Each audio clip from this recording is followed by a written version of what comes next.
Hi, it's Justin Colletti of SonicScoop, and today I'm the PSP channel. I've just done a full-length interview with the legendary producer Alan Parsons, who's known for his work with Pink Floyd, the Beatles, Alan Parsons Project, and a whole bunch more. He's just come out with a new plugin with PSP called the Wobbler, and here's an excerpt from that interview where we talk about this new Wobbler plugin.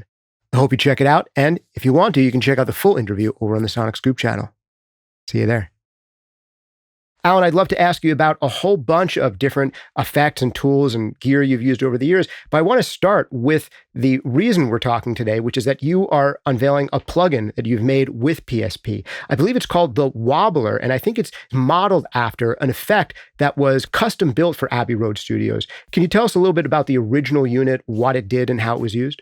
The original unit that we've tried to, I think we've very, very much succeeded in emulating, was a box designed by a technical engineer at Abbey Road Studios, just before the period when we started recording Dark Side of the Moon. His name was Keith Adkins. This was a very crude-looking box built on a sheet metal chassis with valves and a big 240-volt transformer sticking out the top. And it just had one knob on it, sticking out the side. It was known as the frequency translator. We thought rather than actually use that name, we would just come up with a more fun name. We thought the Wobbler was kind of a fun name for it. It does emulate very much what Keith's box did back in the day, and does a whole lot more actually as well. Much more versatile and controllable. Now, for those of us who don't know, and many of us won't, because only a few of these were ever made to my understanding, what exactly is a frequency translator and what is it meant to do? Well, as far as I know, Keith built the only one that has ever existed.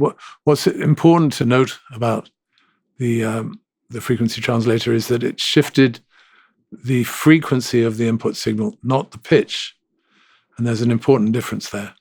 If you shift the frequency, it will affect each of the incoming frequencies to a different degree, whereas a pitch change will affect the entire spectrum.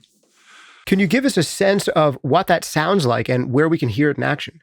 Well, we did use it on Dark Side of the Moon, on the song Time, on the female backing vocals.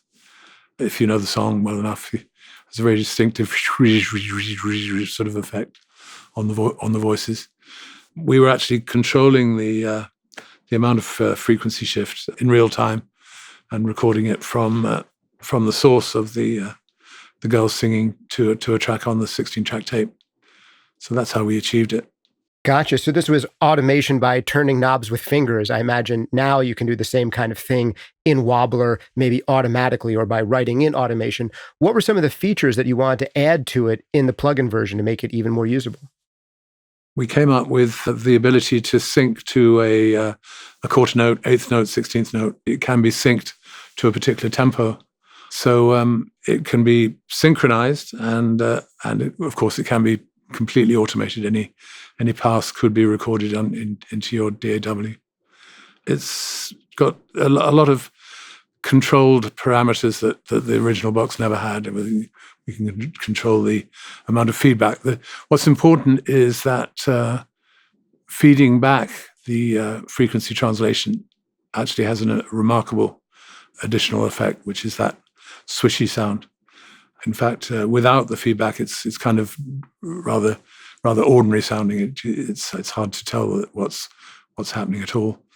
It works great in stereo as well. There's a wonderful sort of swishy stereo effect that we can get with our box. Yeah, the way that you're describing it, and from my sense memory of having heard the song Time by Pink Floyd so many times, I'm thinking of an effect that almost is a little bit like a phaser. Would you characterize it as being in that kind of family of effects? Is it doing something similar to what a phaser might do?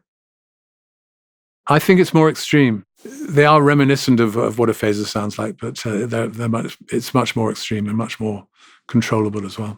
Yeah. And are you aware of this, because it's only this one unit from Abbey Road, are you aware of it being used on any other significant songs that people might remember? Apparently, it was used on a Roy Harper album. I did work with Roy, but it was apparently a session engineered by another Abbey Road engineer, John Leckie. But as far as I know, no other uses that I'm familiar with. Right. Well, it's so great that this piece of technology that has been lost to time for about 50 years is now making a comeback, and it goes from being a piece of hardware that only a few people would have ever been able to use to now it's available to pretty much anyone through a PSP.